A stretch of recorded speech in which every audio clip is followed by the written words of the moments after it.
প্রিয় শিক্ষার্থী, তোমরা সবাই কেমন আছো? আশা করছি সবাই বেশ ভালো আছো।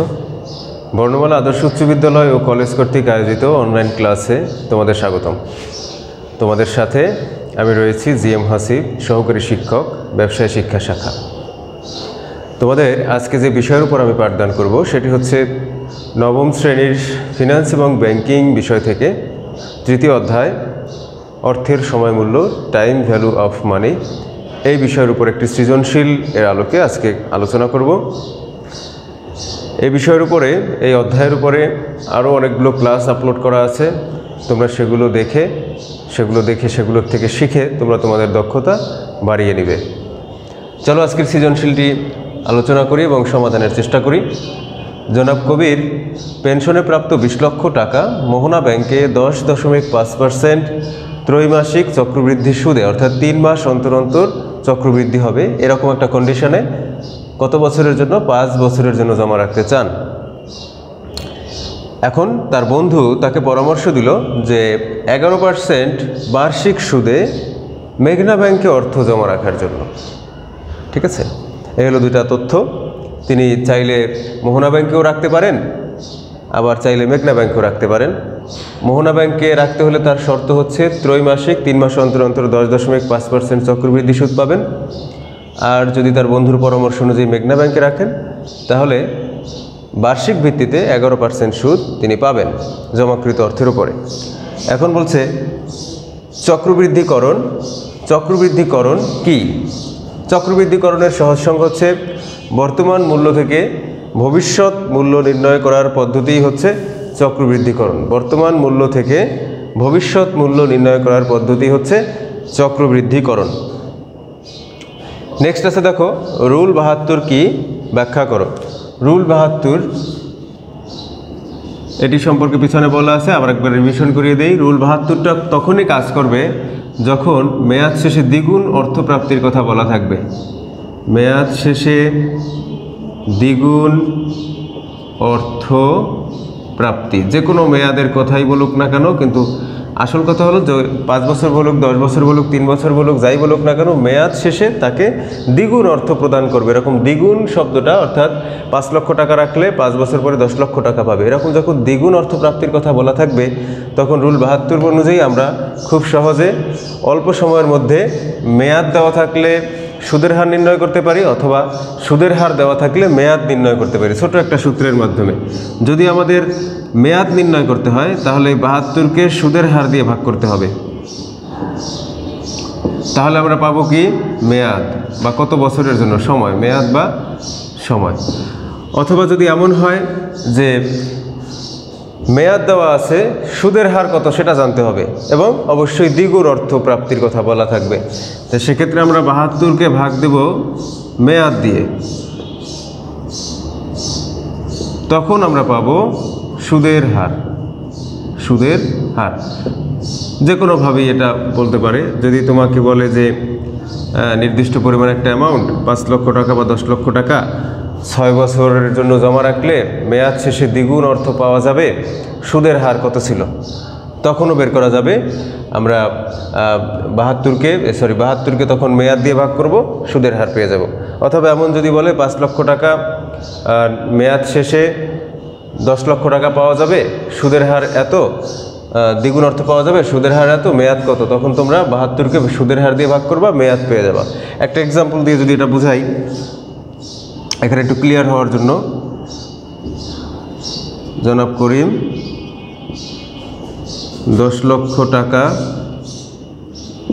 5 বছর মেয়াদে জমা রেখে মেয়াদ শেষে 20 লক্ষ টাকা পেলেন। 20 লক্ষ টাকা পেলেন, অর্থাৎ দ্বিগুণ পেলেন কিন্তু, তাই না? তার সুদের হার কত ছিল? জমাকৃত অর্থের উপর সুদের হার কত ছিল দেখো এখানে আমি যা যা বললাম যে আমাদের দ্বিগুণ অর্থপ্রাপ্তির কথা বলা থাকা লাগবে, তাহলে মেয়াদ শেষে 20 লক্ষ টাকা, 10 লক্ষ টাকা ডাবল করলে তো 20 লক্ষ হয়, তাই না?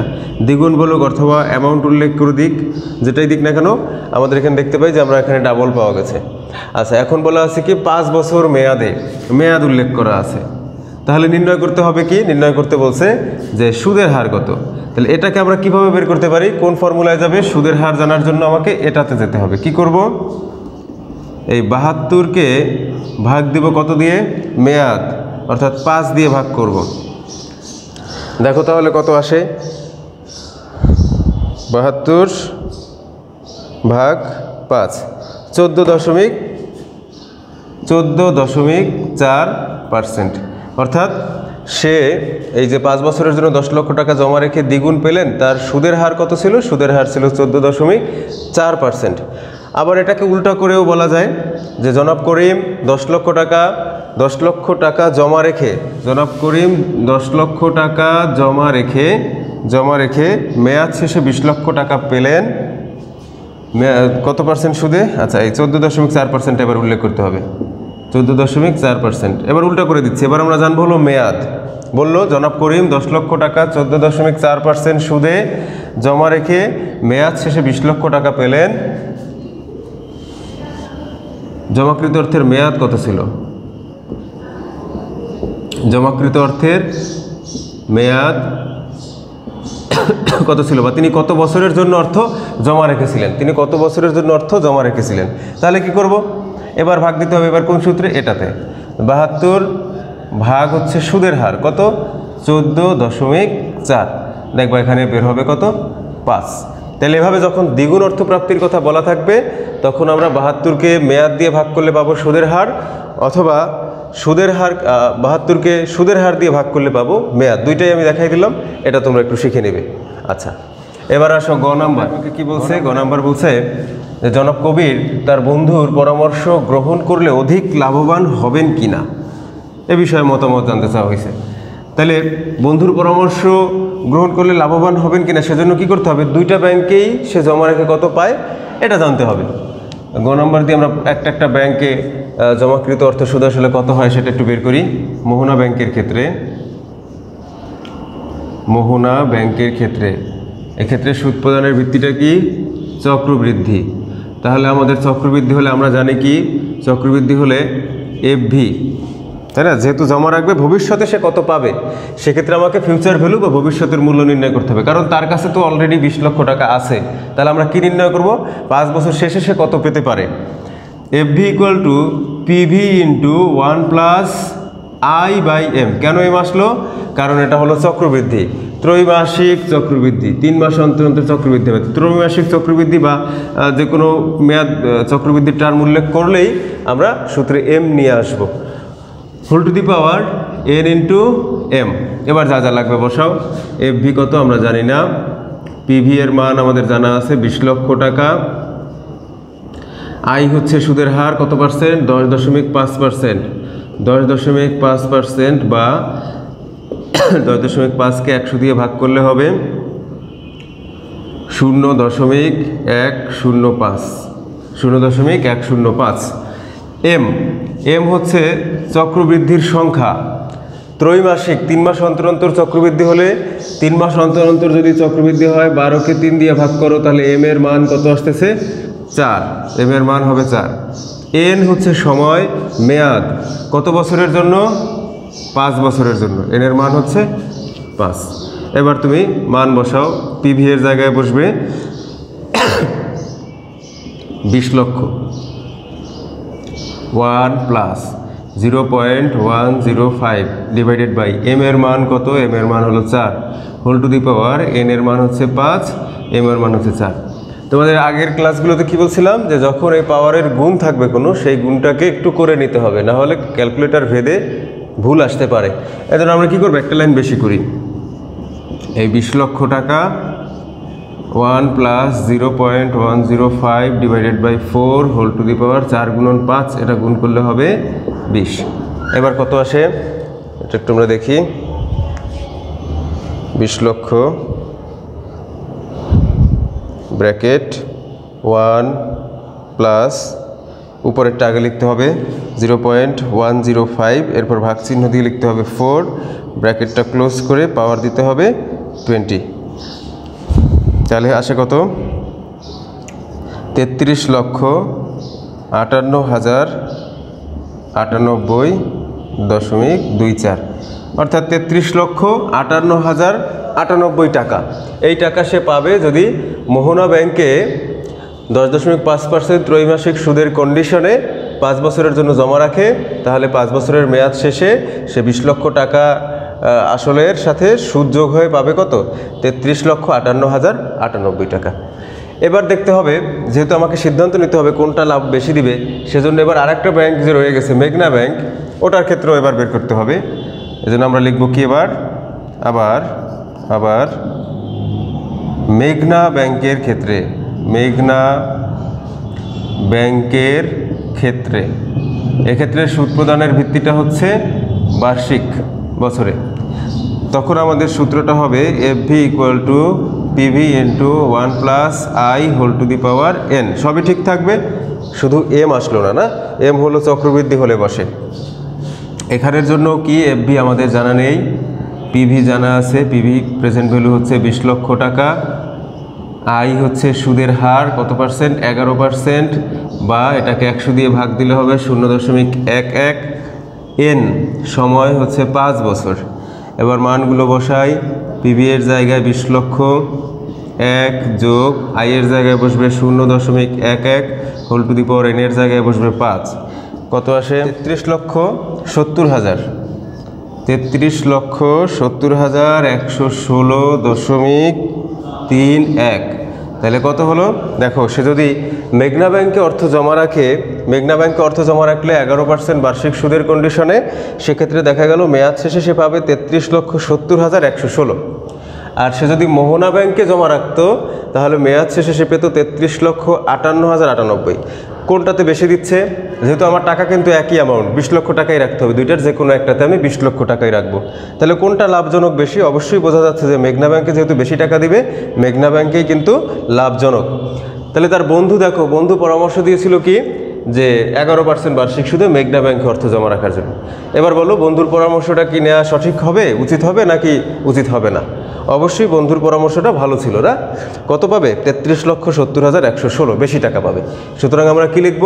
মতামত জানতে চাইছে, তাহলে আমরা লিখব জনাব কবিরের পক্ষে তার বন্ধুর পরামর্শ, বন্ধুর যেটা আছে ওইভাবেই কথাটা ঘুরে লিখতে হবে তোমার। জনাব কবিরের পক্ষে তার বন্ধুর পরামর্শ অনুযায়ী কোন ব্যাংক? মেঘনা ব্যাংকে অর্থ জমানো অধিক লাভজনক। দুইটাতেই কিন্তু লাভ দিচ্ছে, বলা যাবে না যে এটাতে লাভ দিচ্ছে না, দুইটাই লাভ দিচ্ছে। যেটা বেশি লাভের আমরা সেটাই যাব, তাই না? অধিক লাভজনক। তাহলে জনাব কবিরের পক্ষে মেঘনা ব্যাংক অর্থ জমানো অধিক লাভজনক। আশা করি এটা বুঝতে পেরেছো। এবার আসো ঘ নাম্বার, EAR। এটার মিনিংটা কি? ইফেক্টিভ অ্যানুয়াল রেট, অর্থাৎ কোনো নির্দিষ্ট পরিমাণের সুদের হার চক্রবৃদ্ধি হয়ে এটা বছর শেষে কিছু পরিমাণে বেড়ে যায়, অর্থাৎ প্রকৃত সুদটা কিছু অর্থে বেড়ে যায় সংখ্যার দিক থেকে। তাহলে এই জন্যই এটাকে বলা হয় প্রকৃত সুদের হার। তাহলে চক্রবৃদ্ধি সুদের হার বা EAR নির্ণয় করতে হবে কোন ক্ষেত্রে? যখন চক্রবৃদ্ধি সুদের কথা উল্লেখ থাকে। EARটা কাজ করে চক্রবৃদ্ধির ক্ষেত্রে। তাহলে আমাদের মোহনা ব্যাংকে চক্রবৃদ্ধি সুদ দিচ্ছে, এজন্যই বলছে যে মোহনা ব্যাংকের EAR নির্ণয় করো। ঘ নাম্বার, মোহনা ব্যাংকের EAR নির্ণয়। এটার মিনিংটা আমি আগে লিখে দিয়েছিলাম, এফেক্টিভ অ্যানুয়াল রেট, বা বইয়েও আছে, দেখে নিবা। তাহলে EAR এর সূত্রটা কি? EAR এটার সূত্র হচ্ছে 1 + I/m⁻m-1। রেজাল্ট যেটা আসবে সেটাকে শেষে 100 দিয়ে গুণ করে দেব, ঠিক আছে? অর্থাৎ তুমি আগে চাইলে এভাবেও দিয়ে নিতে পারো, ইন্টু 100, ঠিক আছে? অর্থাৎ এখানে রেজাল্ট যেটা পাবো সেটাকে 100 দিয়ে গুণ করবো। এটা প্রত্যেক লাইনে টানতে হবে, এজন্য এই 100টা রেজাল্ট যখন বের হবে তখন গুণ করে দিলেই হবে। দেখো এখানে 1 যোগ আই কোন ব্যাংকের আই? আই হচ্ছে কোন ব্যাংকের? মেঘনা ব্যাংক। মেঘনা ব্যাংকের আই কত? সরি, মোহনা ব্যাংক। মোহনা ব্যাংকের আই কত? 10.5%। বা এটাকে এই 10.5কে কী করবো? আগের মতো 100 দিয়ে ভাগ করলে হবে 105 না 105। তাহলে এখানে কি লিখবো? 0.105। আর এম চক্রবৃদ্ধির সংখ্যা, আগের এই গ নাম্বার লিখে দিয়েছিলাম, ত্রৈমাসিক চক্রবৃদ্ধি, এম হবে 4 whole to the power 4 minus 1। কত হয় এখানে দেখি? ব্র্যাকেট 1 প্লাস 0.105 ভাগ 4 bracket close whole to the power 4 minus 1। এটা হয় 0.1092, 4 ঘর নিলেই চলবে। আচ্ছা, তাহলে আমাদের রেজাল্ট বের হয়ে গেছে। এখন কি করতে হবে? যখন আমি মানটা বের করে ফেলবো, দশমিকের পরে আর কিছু আমার যখন করার থাকবে না, এটাকে শতকরায় নেওয়ার জন্য তখন কি করতে হবে? পূর্ণ সংখ্যা নিতে হলে 100 দিয়ে গুণ করতে হবে। কি করব? ইন্টু 100, এটা হবে 10.92%। দেখো, তাহলে আমাদের এখানে সুদের হার উল্লেখ ছিল কত? 10.5% ত্রৈমাসিক, তাই না? চক্রবৃদ্ধি যেহেতু বছর শেষে দেখা গেল প্রকৃতপক্ষে এটা বেড়ে গিয়ে হলো 10.92%, কিছু পরিমাণে কিন্তু বেড়ে গেছে। এই জন্য এটার নাম হচ্ছে এফেক্টিভ অ্যানুয়াল রেট বা বার্ষিক প্রকৃত সুদের হার। ঠিক আছে? আশা করি তোমরা বুঝতে পেরেছো আজকের ক্লাস। তোমাদের এখন একটা SW দিয়ে দিই। SWটা একটু পরিবর্তন করব, তেমন কিছু পরিবর্তন করব না। এখানে নাম ধাম সবই ঠিক থাকবে। এই 15 লক্ষ টাকা এখানে দিলাম 11%। ত্রৈমাসিকের জায়গায় দিব দ্বিমাসিক চক্রবৃদ্ধি, অর্থাৎ 2 মাস দ্বিমাসিক চক্রবৃদ্ধি, 2 মাস অন্তর অন্তর 11%।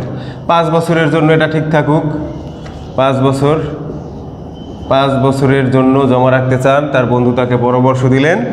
হ্যাঁ, এখানে কত দিব? বার্ষিক তো, তাহলে 12% বার্ষিক সুদে মেঘনা ব্যাংকে অর্থ জমা রাখার জন্য। এখানে চক্রবৃদ্ধিকরণ কি, রুল 72 কি ব্যাখ্যা করো, যা আছে সব ঠিক থাকবে। এই তোমাদের আজকের ক্লাস, এবং এইটা হচ্ছে শেষে দিলাম তোমাদের SW। পরবর্তী যখন SW বা বাড়ির কাজ জমা দেওয়ার দিন থাকবে, সেই দিনে এটা সলভ করে তারপর জমা দিয়ে যাবে। তোমাদের সকলের সুস্থ থাকা এবং ভালো থাকা কামনা করছি। সবাই ভালো থাকো, সুস্থ থাকো। আল্লাহ হাফেজ।